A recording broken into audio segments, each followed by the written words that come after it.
I want to tell you a little bit about the current situation with nuclear technology here in Australia.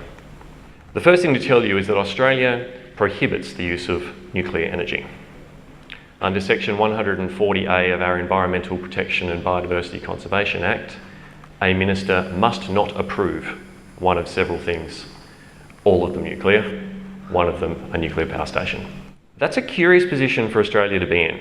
Firstly, nuclear energy today is used in over 30 nations, and 19 out of 20 G20 nations either use nuclear power now or are very actively planning and preparing to use nuclear power in the near future. Australia does not. Secondly, Australia is very much a nuclear nation. We have operated 3 nuclear reactors, including now the Opal research reactor at Lucas Heights in Sydney. That's one of the world's most important facilities for the production of radioisotopes, which is medicine, important life-saving medicine. Thirdly, and perhaps strangest of all, we mine and sell uranium to the rest of the world. We are the 3rd largest supplier of uranium to the global market, and we have the largest known deposits of uranium. Australia is a key player in the global nuclear cycle. And the energy in our uranium that we export every year is equivalent to Australia's total annual domestic electricity consumption without greenhouse gas emissions.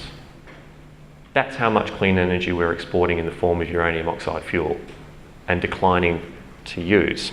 How could we have developed a situation of such startling hypocrisy? How could we sell the fuel for a technology we ban?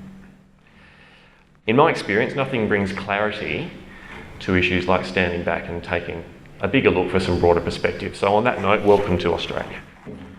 And welcome indeed to Brisbane, a beautiful, thriving, modern metropolis. There's a little bit of a catch to the beauty of Brisbane though, and that's this.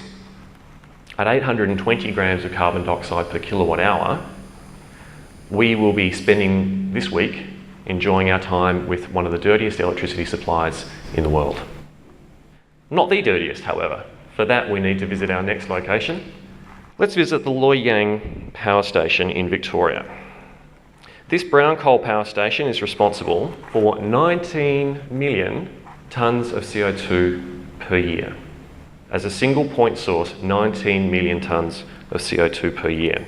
And the electricity comes for a whopping 1,180 grams of greenhouse gas emissions per kilowatt hour. In the fight against climate change, places like Loy Yang are ground zero. If we aren't succeeding in driving plants like that out of our economies, we aren't succeeding at all. It's that simple. Follow the rail line. This 2,200 megawatt plant needs fuel, of course. The Loy Yang coal mine, where